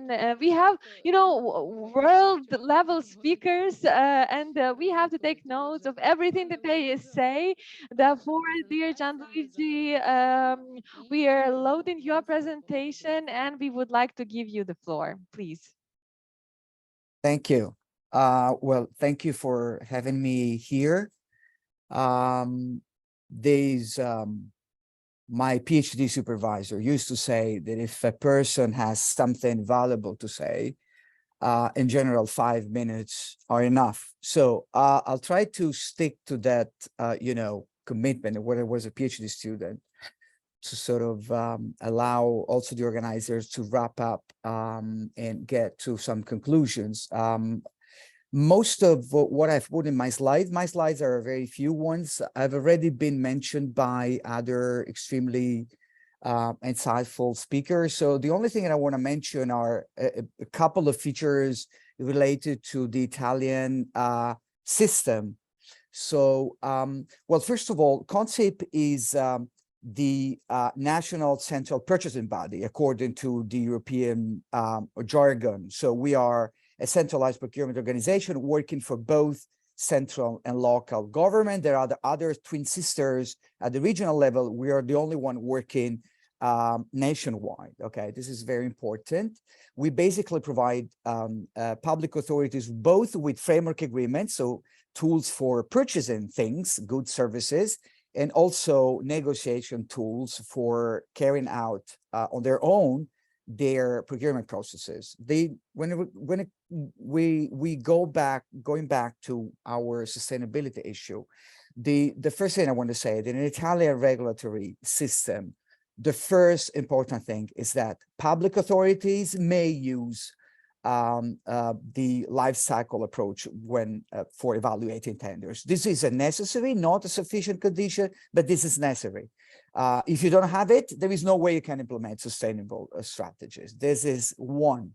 Secondly, and this is quite an exception, even in the European scenario, Italy has a very comprehensive set of minimal environmental standards. What these are basically minimal standards which are mandatory for all public authorities when it comes to public procurement processes, right? So who is in charge of this? The Ministry of Environment is in charge of setting the standards and updating them. They do that with our help because we know public procurement markets in general better than they know, but there are more experts on technical aspects. So there is a continuous and I would say permanent partnership between the regulatory body, which is the Ministry of Environment, and the one in charge of public procurement. So these set of standards produces a very powerful incentive towards suppliers because suppliers in general, when they hold environmental certifications, they can get reduced bid security. So it becomes less costly to participate in our tenders. So let me summarize in a very few words what we do. Next slide, please. What we do when it comes to next slide, please. Well, let me take a moment to thank the interpreter for this, and hopefully I'm going at a pace which is bearable and understandable. Thank you. It's perfect. Your pace is perfect. Thank you so much. Okay, so so what we do in partnership with the Ministry of Environment, we have set critical areas for undertaking action. So energy, health, and there will be another one and the following slide, but it doesn't matter. So within each area, we define eco goals, say energy savings, the use of renewable energies, and a promotion of use of green fuels. And then we translate those eco goals in two sets of key aspects. On the one side, we have minimum environmental standards set by the Ministry of Environment, as already mentioned, and other, what I would say, stronger incentives, additional award criteria that we put in our tenders, and we take care of those additional criteria. Why? Because we are the guys who know the market better than the regulator, right? So there is a sort of a logical sequence of, first of all, understanding what are the key areas where we want to act, what are the broad goals, and how we translate those goals into both participation and award criteria, right? So this is very simple. And let me, when it gets to energy, and I want to take advantage of a couple of comments made by previous speakers, we do have very large, and when I say large, I mean multi-billion framework agreements for lighting services and for energy efficiency services that we have awarded in the past. And I would say that this is very similar to what is done in other countries, but we have set very large framework agreements. And why we do that? Because when it comes to using ESCO companies, and energy performance contracts, these are extremely technical contracts with technical specifications, which are absolutely not easy to be handled. And so this is why we tend to award in a centralized manner, because we want smaller public authorities to take advantage of those contracts.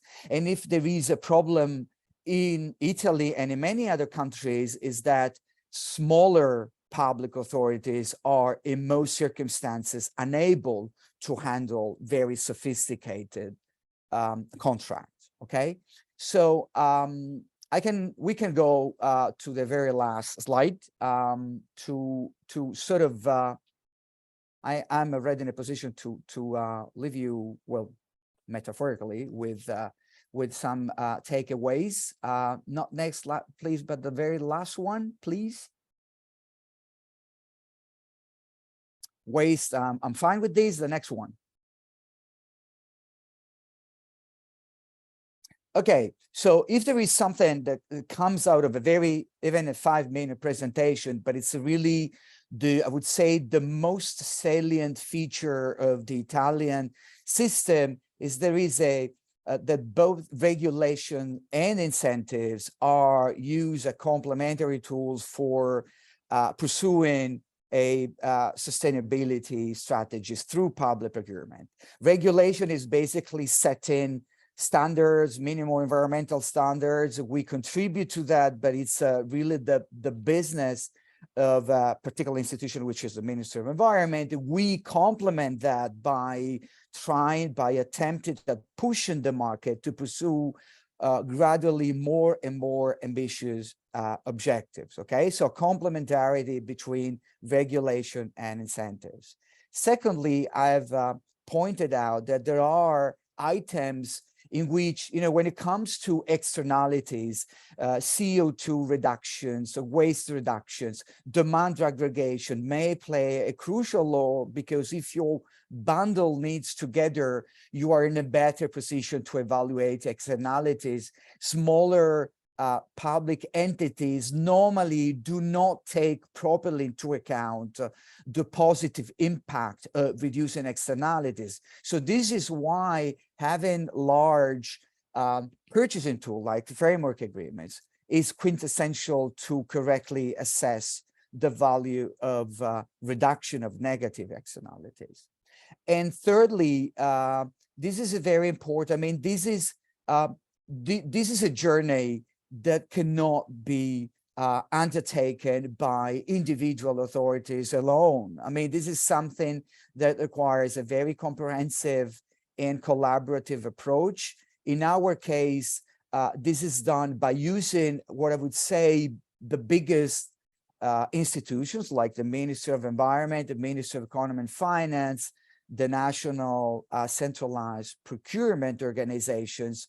But this is to say that once, and let me mention that there is a further institution, which is the Italian Agency for Energy, which certifies CO2 energy savings through our energy performance contract, through our framework agreements. So this is a very important, that the most important institutions work together and their objectives are aligned. What I've seen personally in many countries is there are many very good case studies, many, I would say, pilot studies, good organizations, working in one direction. But if they are isolated from the rest of the community, sooner or later, this will become just a pilot. So it's very difficult to scale up good examples if there is no systematic and cooperative approach to sustainability. Thank you very much.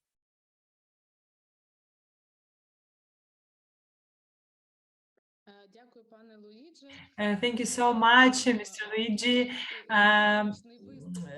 You have such a sunny, bright presentation, a speech from Italy. So we just have a few more minutes left. We have Mrs. Svetlana Bergzina, our next speaker. You will have up to 5 minutes, and I would like to say a few words. In the meantime, Ms. Svetlana is the president of NGO Life Planet. She's the coordinator of the project support to the implementation of energy efficient procurement that is implemented with the support of GIZ. Ms. Svetlana participated in a lot of projects focused on support of energy efficient and sustainable procurement in Ukraine. So also, I forgot to mention that Svetlana is the deputy head of the technical committee in Ukraine 82, is the environmental protection. So the floor is yours and your presentation will be shared now. Good afternoon. Just a few words of my impressions, feedback on what I heard today, because in the end, everyone in the end has very little time to present, but you already have some impression on what you heard. Dear colleagues, I would like to point out that we had really strong presentations. They're really useful for Ukraine. And especially I was impressed by the presentation from the EBRD.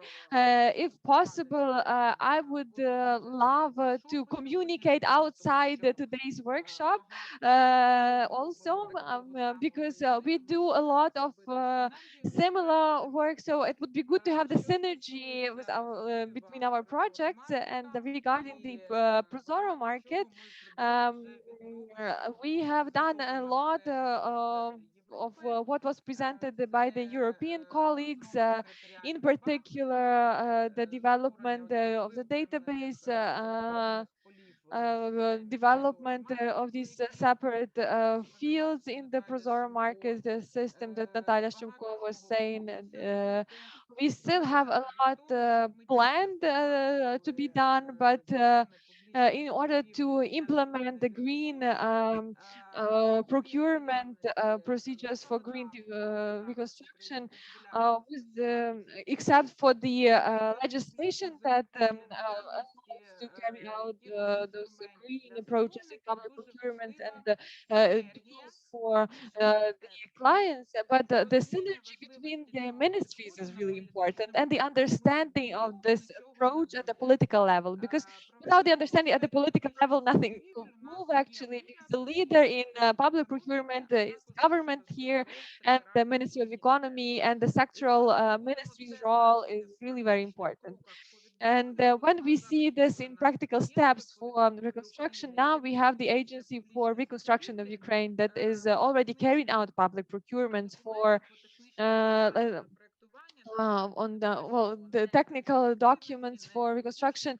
In those documents, we don't see the energy efficiency and sustainability that would be adapted to Ukrainian conditions during the martial law. And in a few moments that I will be presenting, you will see what I mean. Let's see the presentation.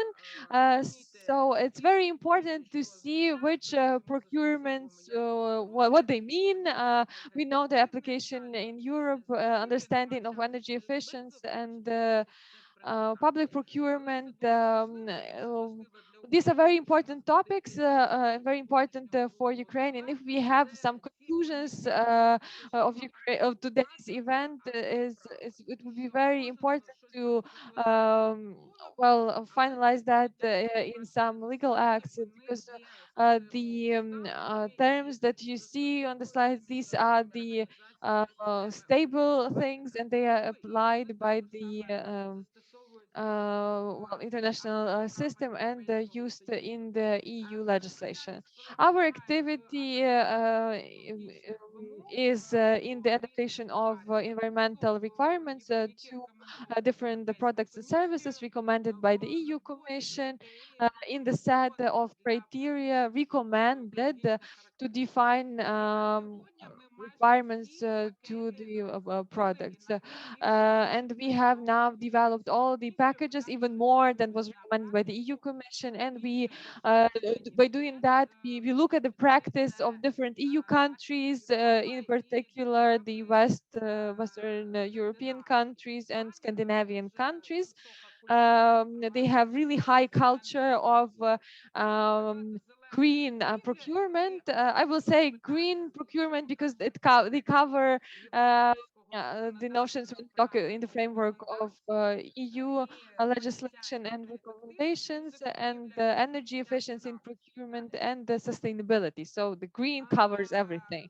Green procurements one of the tasks to apply the circular economy tasks according to the Green Deal for Ukraine. It's not something voluntary. This is the task for Ukraine that is to be more prioritized. And I would like to say, like, at the political level, once again, from the point of view of EU membership.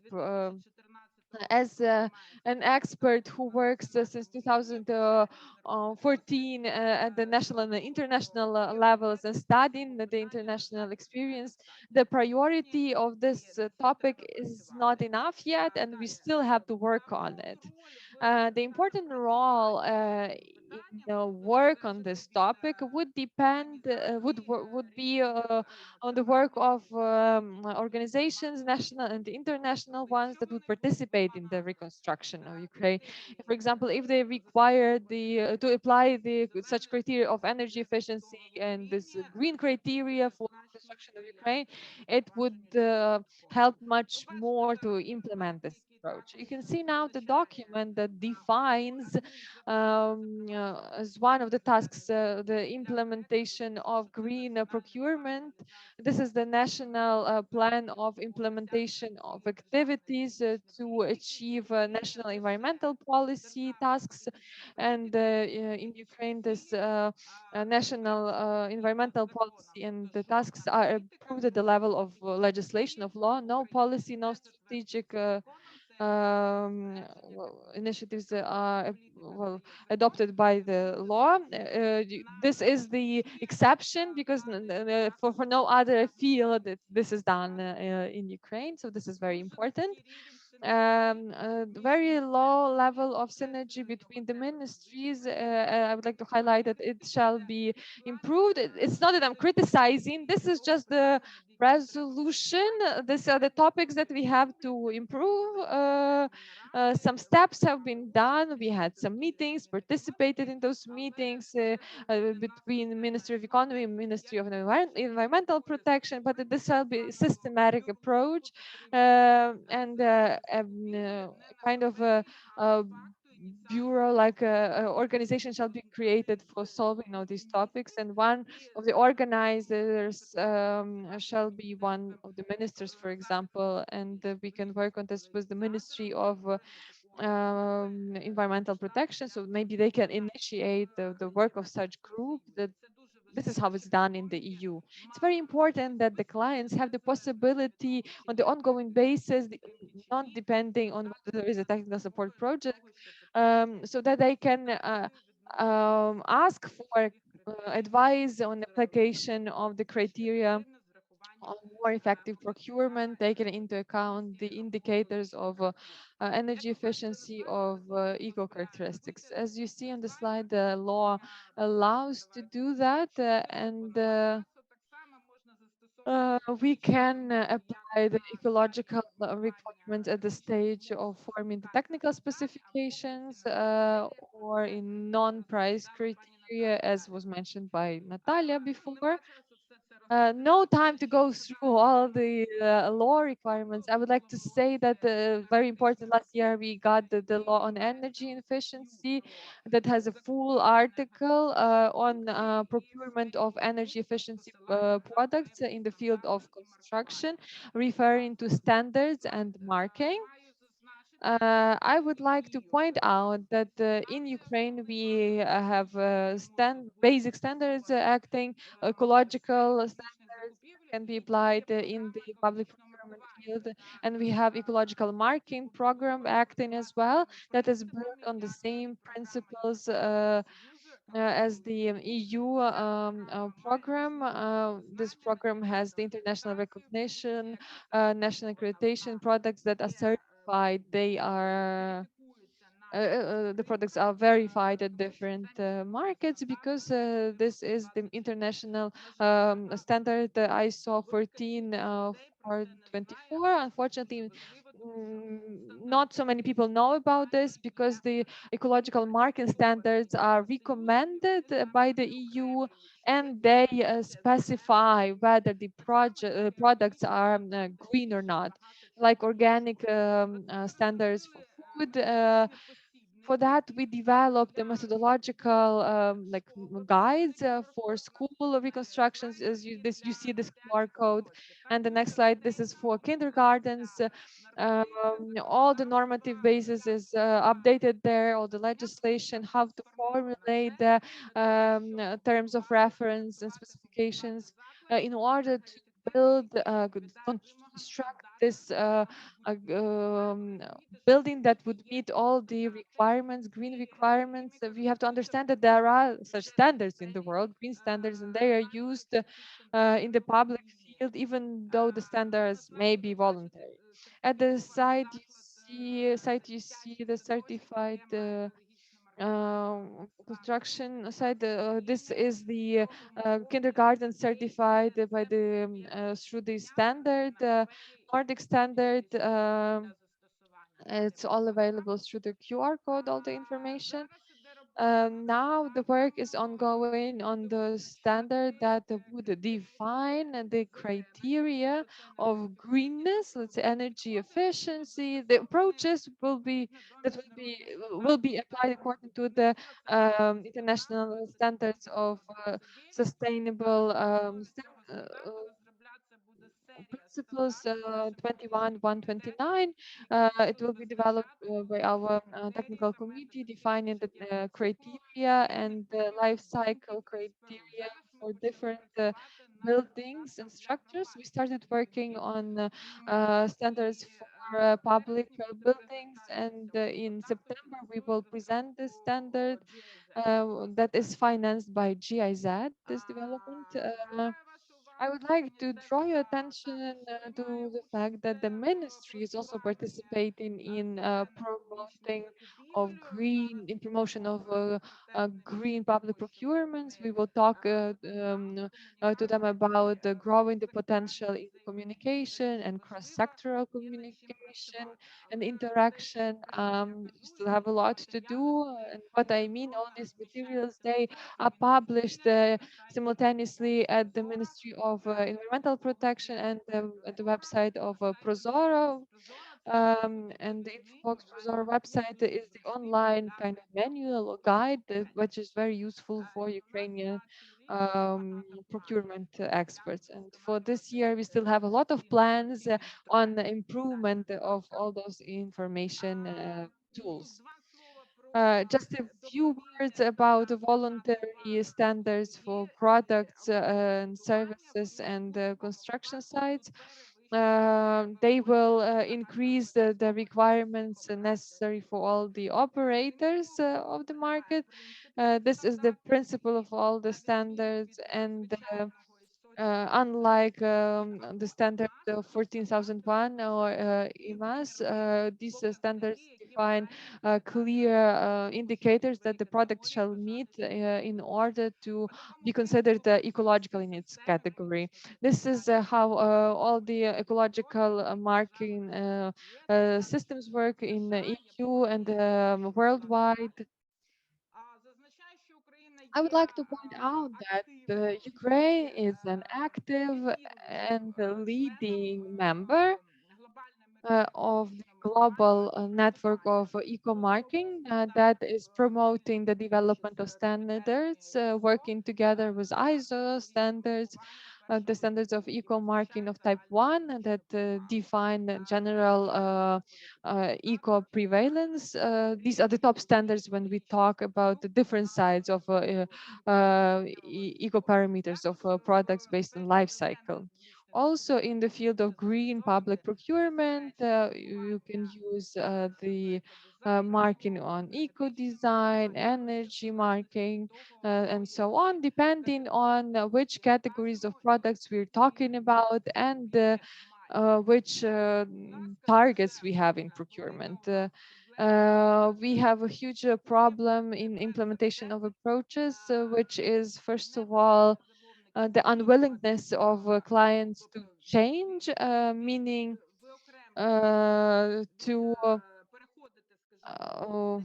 transform from all the approaches, criteria, price, and okay, and they don't want to study all the standards, and it's very hard to study all the standards. Yes, so we propose the options of requirements with explanations of their application, and such approach is much better received by our clients. But so far, we can say that there is a practice of application of such approach, but it's not such a widely used.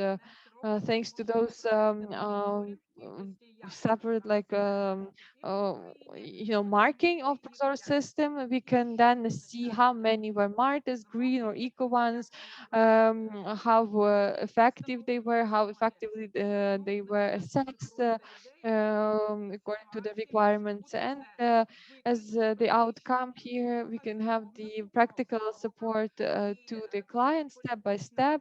And this is the political willingness of ministries and the application of requirements for green procurement of our donors and future investors. I will just comment briefly. The ecological standards, they are not only for public procurement, they are for the improvement of the competitiveness of Ukrainian manufacturers. I have several cases here, but since there's no time, let's move on. What I still have, let's move on. These are the examples of application that are in my presentation. With application of eco criteria, I would like to say a few words here. This is the hide like a manual that is about all the fields in Prozoro system, where the client can check whether they are setting out the requirements correctly. We will improve that still. And the examples on how the technical specifications can be defined for products. And these are the fields and non-price criteria, how they can be applied. And this is very important one. We also developed the calculator calculator of a life cycle. And, they this is the method of assessment of life cycle, and for each method there will be separate formula, and this is it. So these are my contact details if you're interested to find out more or get consulting. We are consulting the clients non-dependent on which project we're implementing. Our work in the field of well, green procurement, and I'm very thankful for this opportunity to speak at this event, and I hope we can have fruitful cooperation in the future. Thank you very much. I'm sorry for speaking too fast, because there is no time. So we hope that our interpreters are alive. But yes, we had to present it somehow. So I would like just to mention that we need the conclusion is that we need to make a kind of online meeting. We can go to Italy maybe, or we are waiting for everyone in Ukraine.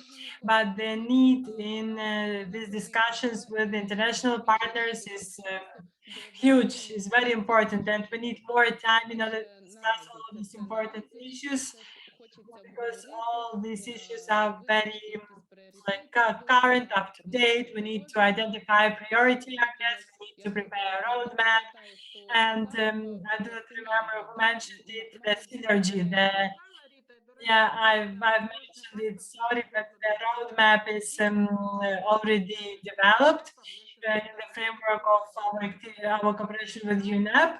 I sent a few links in the chat because I believe it is quite important. And I believe that we need to gather all of us, all the projects that support Ukraine in the implementation of a green public procurement, and we need to see where we can have these synergies. We to understand who is doing what and how we can combine it and what do we need in order to strengthen our potential.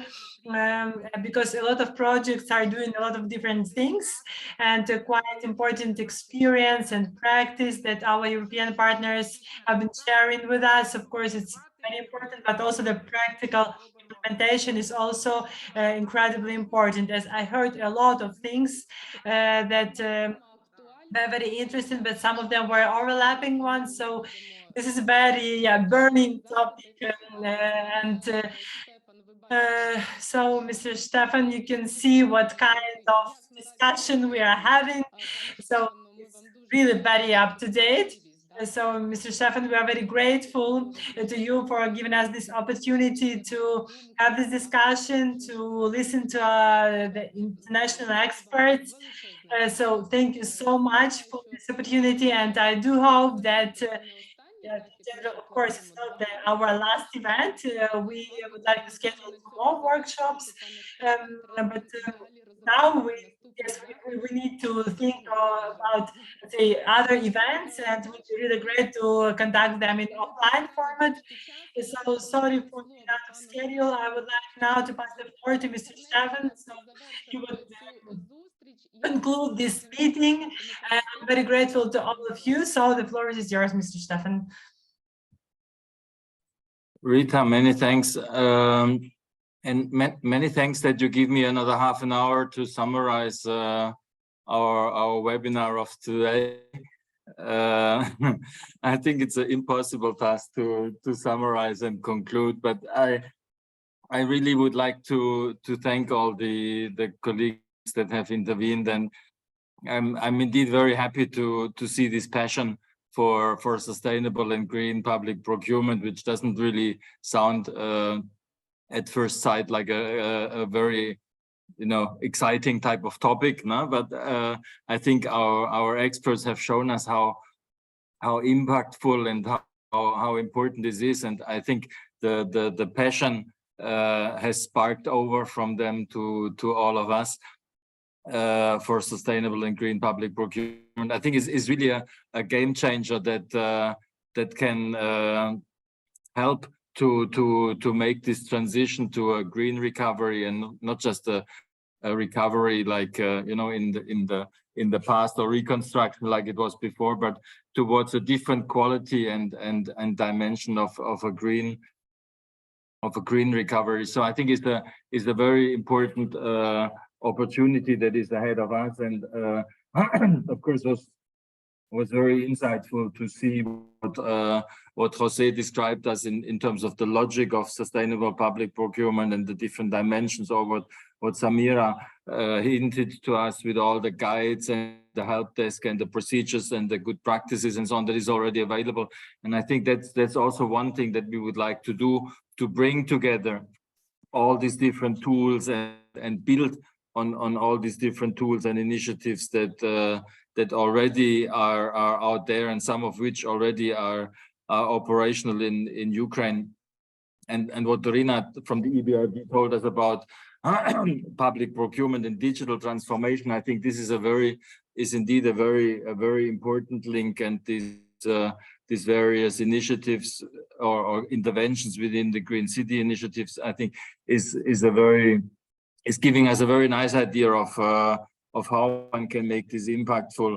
Of course, I also like quite a lot what Natalia told us more in detail on the Pozzoro initiative.